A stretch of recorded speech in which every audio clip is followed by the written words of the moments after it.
সকালবেলায় আমি চলে এসেছি আজকে ছাদে। আমি একটু ব্যাক ক্যামেরা করে দেখ, এই যে আমার ছাদ।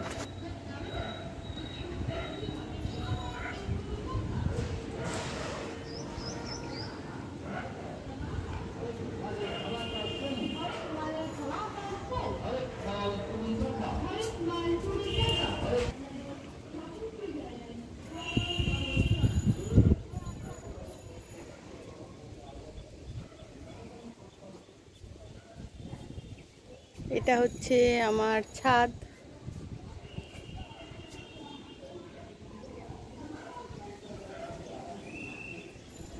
এইবারে দেখাই,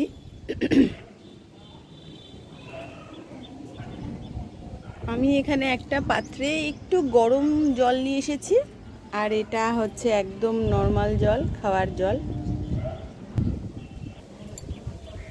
আচ্ছা, সকলের কাছে একটা খুব ভুল মেসেজ যাচ্ছে যে আমি ডায়েট করছি। আসলে আমি কিছু ডায়েট করি না, এটাই কথা। যে সবাই বলে তুমি কিছু খাও না, তুমি কিছু খাস না, সেটা নয়। আমি সব কিছু খাই, এটা কোনো ডায়েট প্ল্যান নয়। আমি সকালবেলা ঘুম থেকে উঠে কি খাই, সব কাজ টাজ সারা হয়ে গেছে, একদম ঘুম থেকে উঠে খালি পেটে, বাসি পেটে আমি কি খাচ্ছি সেটা দেখাচ্ছি। সবার প্রথমে আমি নিয়ে নিচ্ছি এখান থেকে 4টে তুলসী পাতা। নিয়ে তুলসী পাতাগুলো গরম জলে রাখলাম। এরপরে আমি নেব এখান থেকে নিম পাতা।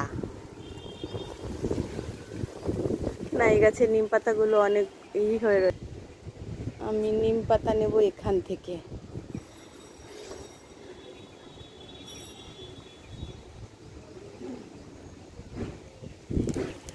গাছের পাতা ছিঁড়তেও খুব কষ্ট হয়, যা উড়েই গেল।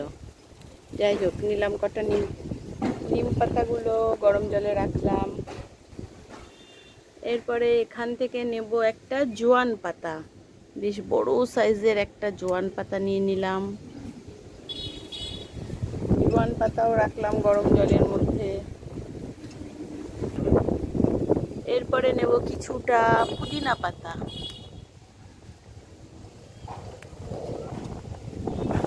পুদিনা পাতাটাও রাখলাম গরম জলের মধ্যে। এরপরে নিচ্ছি কুলেখাড়া পাতা।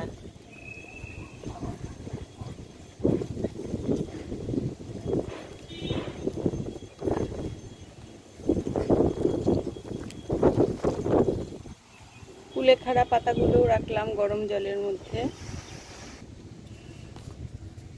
এর মধ্যে নিয়ে নেব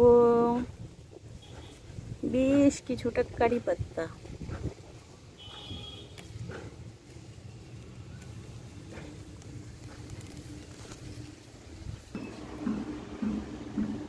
দিয়ে দিলাম গরম জলের মধ্যে কারি পাতাগুলো।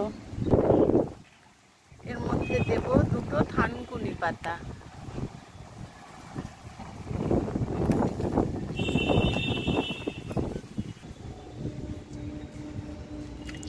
সব পাতাগুলো গরম জলে একটু ভালো করে ধুয়ে নিচ্ছি। যদিও কোনো সার প্রয়োগ হয় না গাছে, আমি শুধু গোবর সারই গাছ বানাই, তাও একটু ভালো করে ধুয়ে নিলাম।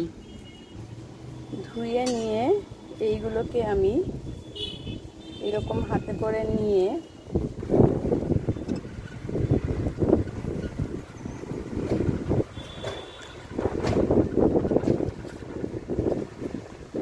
আর একটু পাতা আছে, সেগুলোও নিয়ে নিই, নষ্ট করা উচিত নয় গাছের জিনিস।